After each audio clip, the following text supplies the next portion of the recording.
Are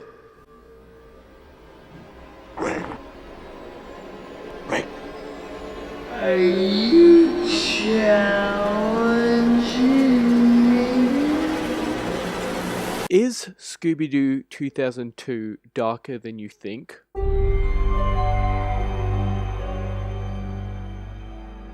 I think so.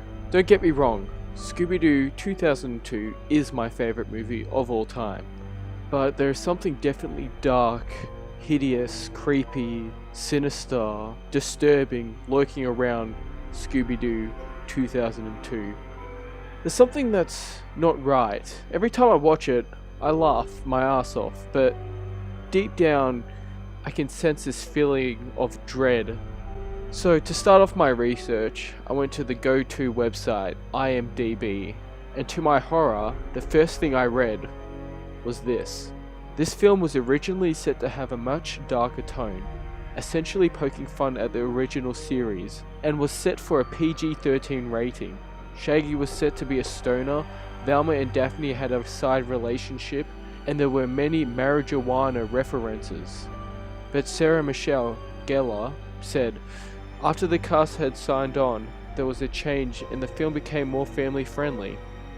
Now this is very interesting to me because why did they change it to a more family friendly genre?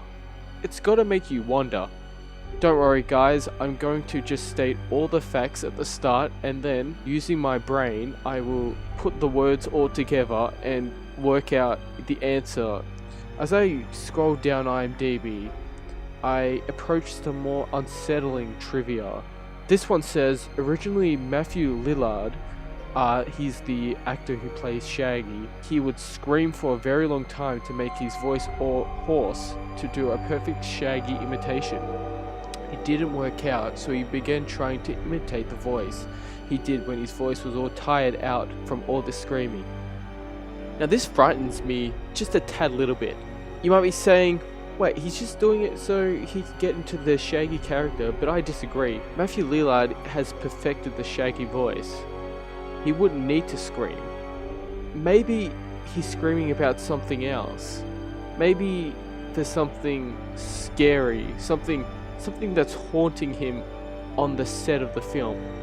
I'm going to tell you some more evidence I found in the trivia section on IMDb. The band Weezer was asked to make appearances as actors but rejected the offer. Now, you'd have to be insane to reject a cameo in Scooby-Doo unless there's something that kept them away. I was looking through the deleted scenes of Scooby-Doo and there's one that really sparked interest in me, that really stood out among the other deleted scenes. I found it by just searching Scooby-Doo, and a title of this video was called Creepy, and the Y was capital at the end with an exclamation mark. And this really intrigued me, so I clicked the video and I watched it. Here's a short little clip so you guys can see what I witnessed myself. That half scream. Scream? Uh-huh. Kind of like...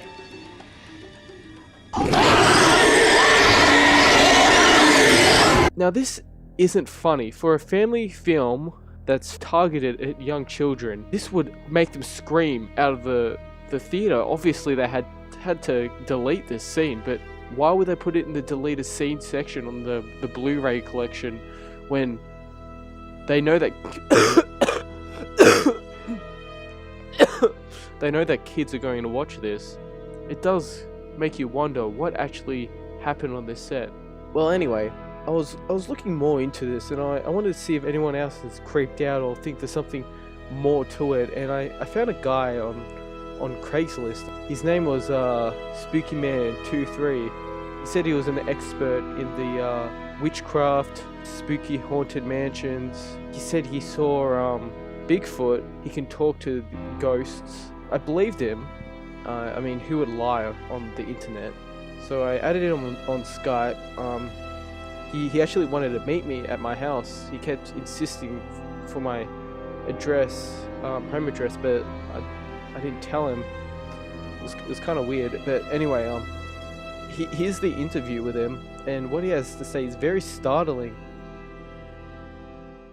Spooky Man 23, thank you for taking the time out of your day to speak to me. Thank you for having me on your show. It means a lot to have my first interview. As you said, I've done many things in my life. I've conquered the great wilderness, found Bigfoot, I killed him.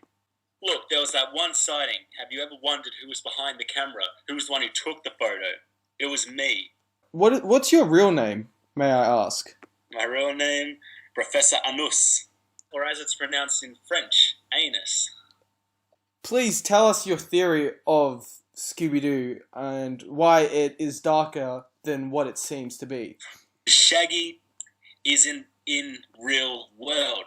He is in an alternate reality that he himself has created to deal with the stress of the Vietnam War, of all the kids he killed. Wait, are you telling me Scooby-Doo is about the Vietnam War? It's all about the way the troops were treated post-Vietnam War era. Stress, it just fucked them up so hard. Like, you can see it symbolized. Like, you see the green that Shaggy wears. Green was the color of all the shit in Vietnam. You ever wondered why there's just a talking dog there? Never explained in the movies, just kind of exist. You want to know? Shaggy spends his remaining days of his pathetic life getting high off ketamine, and then all this shit. There's a shot where you see the smoke coming up from the van. You hear that song like, Yes. on the left-hand side, and then it pans down, and he is smoking weed with his dog. If we take it back to the past, now, Scooby is connection to Vietnam War. It doesn't just stop there. Scooby-Doo started in the 60s, right after the Vietnam War. Hanna-Barbera created that shit directly after all those deaths. You gotta think there was some influence. Haven't you stopped to think for a second that maybe your little mind can't handle all these tricks? Your feeble little mind, you're sitting there like, oh, Scooby-Doo's just a movie about ghosts and ghoulies and goblins. You're scaring me, Dr. And you don't Anus. even go to sleep no more. Guess what? It's starting to freak me out. The truth is revealed. The Skype call ended pretty quickly after that, but it doesn't matter because I got all the information I needed. The professor was telling me that Hanna-Barbera wanted Scooby-Doo to be about the Vietnam War. That explains to why as Scooby-Doo the movie was originally going to be a PG rating. They wanted to have more of that Vietnam War undertone in it, except for it would scare the kids and be too obvious that Scooby-Doo is just a big metaphor for the Vietnam War, so they changed it to a more family-friendly genre. Also, the Weezer band figured out the metaphor for Scooby-Doo and didn't want to take any participation in it. That explains why they refused to have a cameo in such an amazing movie. Matthew Lillard screaming into the microphone was obviously him trying to recapture the moments the soldiers experienced in the Vietnam War. He wanted to share the feeling of dread and despair as they were fighting in the battlefield, and he wanted to portray this into the film originally for the PG rating, except for they had to turn it down for the G. But we still see these slight little Vietnam War themes. They're still in there, but not as obvious. That's why no one has figured it out yet until now. Also, that deleted scene with Velma screaming, her trying to be the soldiers during the Vietnam War, it makes sense as to why they deleted it, because it was too disturbing and too obvious. This leads us to my conclusion. Is Scooby-Doo darker than you think? As I answered right at the start of the video, yes. But as to why? It's because it's a metaphor for the Vietnam War. A very dark, gruesome, and horrible time in our history that we do not want to relive. But Scooby-Doo wants us not to forget. Thank you for watching. This has been Corey from the Shitbox. I would like to shout out to my Twitter. I have a Twitter where I post funny things. If you want to have a look at that, you don't have to follow me. You can just look at it. There's a funny picture on my Twitter picture. thanks for watching. I appreciate. I got like I reached 100K views on my fart video. Yay!